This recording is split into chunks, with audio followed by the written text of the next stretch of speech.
Welcome to voice of opinion channel. இன்றைக்கி நம்ம சேனலில் ஒரு இன்ட்ரெஸ்டிங்கான நியூஸ் பற்றி பார்க்க போகிறோம். வாங்க. நம்மளோட டெய்லி லைஃப்பில் நம்ம கண்ணு முன்னாடி இருக்கிற ஒரு சாதாரண இடம் நமக்கு எப்போயுமே பார்த்திங்கன்னா அது ஒரு முக்கியமானதாக தெரிஞ்சதே இல்லைங்க. ஆனால் நம்ம பார்க்குற விதத்தை பொறுத்து தான் அது முக்கியம் இல்லையா அப்படிங்கிறது முடிவு செய்யப்படும். எக்ஸாம்பிள், ஒரு பெயிண்டிங், அதாவது பார்த்திங்கன்னா நம்ம நியூஸ்லேயோ டிவிலெலாம் பார்த்துருப்போம். ஒரு பெயிண்டிங் பார்த்திங்கன்னா 10 கோடி 100 கோடிக்கு ஏலம் போச்சு அப்படின்னு சொல்லி இணையதளத்தையே பார்த்திங்கன்னா வைரல் ஆகிற மாதிரி நியூஸ்லாம் வரும். ஆனால் அந்த பெயிண்டிங்கை நீங்கள் பார்க்கும்போது பார்த்திங்கன்னா அது ஏதோ ஒரு கிறுக்கல் மாரி தான் நமக்கு தோணும். ஆனால் அந்த பெயிண்டிங்கை பார்க்குற கோணத்தில் அதோட முக்கியத்துவம் ஒரு சிலருக்கு அரிதாக தெரியலாம். அதனால தான் அதிக விலை கொடுத்து அந்த பெயிண்டிங்கை வாங்குகிறாங்க. அதே போல் தான் நம்மளோட டெய்லி லைஃப்பில் நம்ம பார்க்குற கோணத்தை கொஞ்சம் மாற்றினோன்னா அந்த அந்த பார்வை நமக்கு புதிதாக இருக்குங்க. இப்போ எதை பற்றி சொல்ல போகிறோம் அப்படின்னு பார்த்திங்கன்னா, டூரிஸ்ட் பிளேஸ் தாங்க, வேறு ஒன்றும் இல்லைங்க. அதாவது நம்ம ரீல்ஸ் எல்லாம் இப்போ பார்த்துக்கிட்டே இருக்கோம். எல்லோரும் ட்ராவல் பண்ண போகிறேன் அப்படி இப்படின்னு சொல்லிட்டு செலவு பண்ணிவிட்டு எங்கெங்கேயோ போகிறாங்க. அதை ரீல்ஸை எடுத்து அப்லோட் பண்ணுறாங்க. பட் உண்மையாலுமே ட்ராவல் அப்படின்னா என்னங்க? புதுசாக எக்ஸ்ப்ளோர் பண்ணுறோம் அப்படின்னா என்ன? ட்ராவல் அப்படின்னா பயணம், அவ்வளோதான். நீங்கள் எங்கே வேணாலும் பயணம் பண்ணலாம், எதில் வேணாலும் பயணம் பண்ணலாம், அவ்வளோதான் அது travel. At the same time explore, புதுசாக பார்க்குறது அப்படின்னா நீங்கள் பார்க்குற விதம். நீங்கள் இதுக்கு முன்னாடி ஒரு இடத்த பார்க்காததை இப்போ புதுசாக பார்க்குறீங்க, அதுதான் அதுக்கான உண்மையான அர்த்தம். நீங்கள் உங்கள் கண்ணு முன்னாடி இருக்க ஒரு சாதாரண ஒரு இடத்தையே எடுத்துக்கோங்க. இப்போ எக்ஸாம்பிள் ஒன்றும் இல்லை, நீங்கள் ஒரு ஆற்றுல போகிறீங்க. அதாவது காவிரி ஆற்று தண்ணி வறண்ட டைமில் பாலாறு, தென்பெண்ணை ஆறு, ஏதோ ஒரு ரிவர் இருக்கும். வெயில் காலத்தில் பார்த்தீங்கன்னா தண்ணியே அதில் சுத்தமாக ஒரு சொட்டு கூட இருக்காது. வழி எங்கும் பார்த்தீங்கன்னா இந்த வெறும் வண்டல் மண் படிவுகளாக தான் இருக்கும்.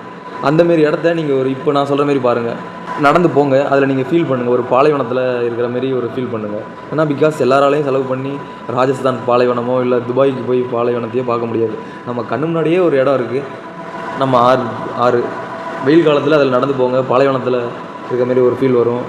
அதை எக்ஸ்ப்ளோர் பண்ணுங்கள். எல்லாருக்கும் ட்ராவல் பண்ணணும் அப்படிங்கிற எண்ணம் பார்த்திங்கன்னா அவங்களோட மூளைக்குள்ளார ஆட்டோமேட்டிக்காக வரதில்லைங்க. இந்த மொபைல் ஃபோனு தான் எல்லாத்தையுமே தூண்டி விடுது. அவங்க அதை பண்ணுறாங்க, அவங்க இதை பண்ணுறாங்க, நம்மளும் அது போல் போய் பண்ணணும் அப்படிங்கிற ஒரு தாட் வருது. அட் த சேம் டைம் இந்த சோசியல் மீடியா என்ன பண்ணுன்னா, சாதாரண ஒரு விஷயத்தையும் மிகைப்படுத்தி நம்ம மூளைக்கு தூண்டுற மாரி காட்சியை கொடுத்துருது. அதுதான் உடனே நம்மளும் அங்கே போகணுங்கிற எண்ணத்தை உருவாக்குது. இப்போ ஒன்றும் இல்லைங்க, நார்த் இந்தியாவில், அதாவது ஜம்மு காஷ்மீரில் ஒரு பாறை ஒன்று இருக்குது. அந்த பாறையில் ஒத்த காலில் நிற்கிற மாரி இருக்கும். கீழே பார்த்தீங்கன்னா ஃபுல்லாக வீடுகளாக இருக்கிற மாரி இருக்கும். அதாவது உச்சியிலேருந்து இந்தாண்டி வியூ இருக்கிற மாரி இருக்கும். அதோட அனதர் வியூ பார்த்தீங்கன்னா வெறும் குப்பை, பாறைகள், அந்தமாரி இதாக தான் இருக்கும். அதுலேயே இன்ஸ்டாகிராம்லேயே ரியாலிட்டி வர்சஸ் ரீல்ஸ் அப்படின்னு சொல்லி கம்பேரிசன் வீடியோவும் போட்டிருக்காங்க. அதே போல் ஸ்ரீலங்காவில் காலே அப்படிங்கிற ஒரு ரயில்வே ஸ்டேஷன் இருக்குது. அது பார்த்திங்கன்னா கடலும் அந்த ரயில்வே ஸ்டேஷன் ஒன்றா தான் இருக்கும். அதே போல் ஒரு லொக்கேஷனை நான் இப்போ தமிழ்நாட்டில் சொல்கிறேங்க.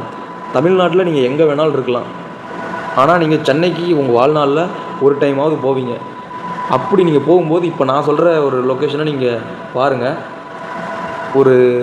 இந்த வீடியோவை பார்த்துட்டு அதுக்கப்புறம் அந்த லொக்கேஷனை நீங்கள் ஃபீல் பண்ணுங்கள். உண்மையாலுமே பார்த்தீங்கன்னா ஒரு மிகப்பெரிய நீங்கள் லைஃப்பில் பார்க்காத ஒரு இடத்த போய் பார்த்த மாதிரி ஒரு ஃபீல் கிடைக்குங்க. அந்த இடம் வேறு ஒன்றும் இல்லைங்க, செங்கல்பட்டில் இருக்க செங்கல்பட்டு ஏரி தாங்க. செங்கல்பட்டு ரயில்வே ஸ்டேஷனை தாண்டினீங்கன்னா, ரயில்வே ஸ்டேஷன்லேருந்தே கொஞ்சம் தூரத்துலேருந்து பார்த்தீங்கன்னா அந்த லேக் வியூ வரும். ட்ரெயின் ட்ராவல் பண்ணும்போது அந்த லேக் வியூவை